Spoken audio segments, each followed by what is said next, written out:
네, 그래서 오늘부터 어셈블리어에 대해서 설명을 할 건데요.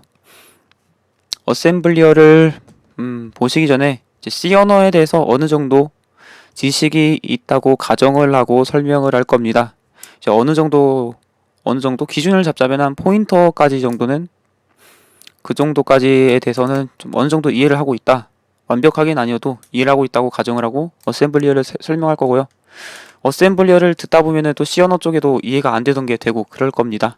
기본적으로는 제가 2009년에 옛날에 찍은 이런 것이 있는데 제 블로그 있는데 여기서 설명한 것들 이것들과 크게 다르진 않을 거예요. 옛날에도 했던 부분이 있고 그래서 이걸 좀 참고하면서도 하지만은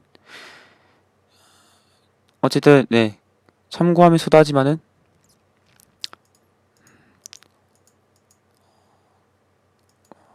뭐라고 말을 했었지? 이 블로그의 내용을 참고하면서 하지만은 네 또 그동안 또 경험이 쌓였으니까 좀 더 나은 설명이 되기를 바라면서 저도 노력을 하면서 그러면서 찍도록 하겠습니다. 그럼 어셈블리어가 뭐냐? 그래서 어셈블리어가 뭐냐? 어셈블리어에 대해서 알기 전에 이제 기계어에 대해서 설명을 하는데요. 기계어는 CPU들이 이해할 수 있는 언어죠. 그래서 CPU도 종류가 여러 가지 있는데 인텔 CPU도 있고 뭐 ARM CPU도 있고 여러 종류가 있습니다. 그래서 각각 CPU 제조사가 이 CPU가 이 CPU에 어떤 신호를 전기 신호를 보내면은 어떻게 작동하고 이런 것들을 다 정해놨는데 그 전기 신호를 0과 1로 표현한 것 그것이 바로 기계어입니다. 그래서 기계어 예를 들어 x에 10과 1을 더하고 넣고 뭐 x에 4를 더한 값을 y에다 넣고 이런 것을 뭐 밉스라는 CPU 그러니까 밉스 계열 아키텍처의 기계어로 바꾸면 이렇게 된다고 합니다.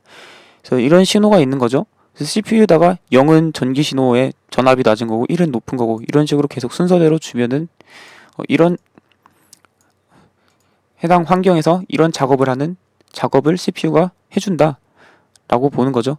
근데 이렇게 0과 1로 되어 있는 거는 이걸 어떻게 외우기도 난감하고 외워봤자 또 CPU가 다르면 또 다시 또 다르게 되고 패턴이 그러기 때문에 이걸 어셈블리어가 있습니다. 기계어를 1대1로 바꾼 것이 바로 어셈블리어인데 이렇게 기계어로 되어 있는 거를 뭐 add하고 숫자 이런 기호를 사용한 숫자와 알파벳 단어 기호와 숫자와 알파벳 단어로 이렇게 그나마 이 규칙 어셈블리어의 규칙을 알면 사람들이 읽기 그래도 좀 더 편하도록 이런 식으로 만들어 놓은 것이 바로 어셈블리어입니다. 그래서 기계어도 이렇게 단위 작업을 하는 기계어의 단위가 있죠. 지금 이렇게 쭉 1과 0으로 나열되어 있지만은 그 단위로 그 단위를 나눠서 1대1로 바꾼 것이 어셈블리어입니다. 그래서 이걸 보면 대충 add라고 써 있으니까 더하는 어셈블리어구나. 이 어셈블리어는 뭐 더하는 작업을 하겠구나. 이런 식으로 대충 눈치를 챌 수 있는 것이죠. 어셈블리어. 제 강의에서 어셈블리어는 어떤 방식으로 진행을 할 거냐? 어셈블리어를 기계어로 바꿔주는 걸 이제 어셈블러라고 하거든요. 어셈블러. 어셈블러. 어셈블러라고 하거든요. 이제 컴파일 하는 작업을 하는 녀석이 이제 컴파일러죠. 그렇죠? 컴파일을 하는 녀석이 컴파일러인 것처럼 어셈블을 하는 녀석이 이제 어셈블러거든요. 어셈블러. 여기 어셈블러죠. 그래서 어셈블리어를 기계어로 바꿔주는 거고 그 작업을 해주는 애가 어셈블러인데 어셈블러의 종류가 또 많습니다. NASM 이런 것도 있고 NASM도 있고 NASM도 있고 NASM도 있고 뭐 GSM도 있고 GSM도 있고 GAS인가? GAS 가스 말고 GNU 어셈블러라는 것도 있고 해서 종류가 많은데요. C 언어와 다르게 어셈블리어는 기계어를 바꾼 어셈블리어는 명령어 셋, 그러니까 명령어 셋, add면 add, move면 move 이런 어셈블리어 자체만 갖고 어셈블리어를 이용해서 프로그래밍을 하기 위한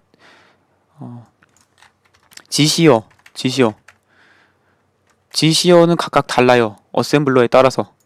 그래서 저는 어셈블러를 이용해서 하진 않을 겁니다. 네, 지시어라는 것은 예를 들어서 뭐 어떤 섹션을 지정을 하고 뭐 어디 부분이 어떻게 뭐 데이터를 담도록 표현을 하고 이런 것이 지시어, 디렉티브라고 하는데 이것이 다 어셈블러마다 다르기 때문에 순수하게 어셈블리어만 배울 겁니다. 그래서 디버거를 이용할 건데요. 어떤 프로그램을 사용할 거냐면은 올리 디버거를 사용할 겁니다. 그래서 올리 디버거를 사용해서 순수하게 어셈블리어에 대해서만 배워볼 건데요. 그래서 only dbg라고 치면은 이 only dbg.d가 있죠. 그래서